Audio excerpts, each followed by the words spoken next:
ராமநாதபுரம் அருகே ஒரே கிராமத்தில் 30க்கும் மேற்பட்டோர் டெங்கு காய்ச்சலால் பாதிக்கப்பட்ட சம்பவம் அப்பகுதி மக்களிடையே பீதியை ஏற்படுத்தியுள்ளது. பொட்டகவயல் கிராமத்தில் ஒரு மாதமாக பரவி வரும் டெங்கு காய்ச்சலால் ஏராளமானோர் நடக்கக்கூட முடியாமல் வீட்டிலேயே முடங்கியுள்ளனர். இதுகுறித்து சுகாதாரத்துறை அதிகாரிகளிடம் முறையிட்டும் எந்த நடவடிக்கையும் எடுக்கவில்லை என்று அவர்கள் குற்றம் சாட்டினர். எனக்கு, என் பொண்ணுக்கு, என் மாமியாருக்கு 3 பேருக்குமே டெங்கு ஃபீவர்னு சொல்றாங்க டாக்டர். 10 நாள் ஆச்சு, இன்னும் கியூர் ஆகலை. டாக்டர்கிட்ட காமிச்சிட்டு தான் இருக்கோம். இன்னும் பாப்பாவுக்கு இன்னும் ஃபீவர் கிளியர் ஆகலை.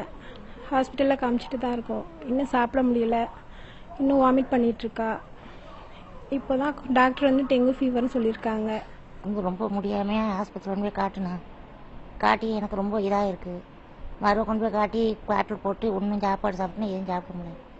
எங்கள் ஊரில் ரொம்ப பேருக்கு இப்படி பாவிச்சு 20 பேருக்கு மேலே கிடக்குறா ஆஸ்பத்திரியில். எனக்கு மறுபடியும் முடிஞ்சு நான் வீட்டுக்கு வந்து மறுபடியும் முடியாமல் போய் ஆஸ்பத்திரிக்கு போய் மருவும் எனக்கு ஒன்றும் சுகம் இல்லை. இது யார் எதுவும் என்னன்னு பார்க்குறாப்லேயும் இல்லை. இந்த கிராமத்தில் உள்ள பொது சுகாதார நிலையத்தை சுற்றிலும் குப்பைகள் கொட்டப்படுவதாக கூறிய கிராம மக்கள் அதை பற்றி சிறிதும் கவலைப்படாமல் மருத்துவர்கள் சிகிச்சை அளித்து வருவதாக தெரிவித்தனர். இதனிடையே காஞ்சிபுரம் மாவட்டம் மோச்சேரி பகுதியில் 5 சிறுவர்கள் உட்பட 10 பேர்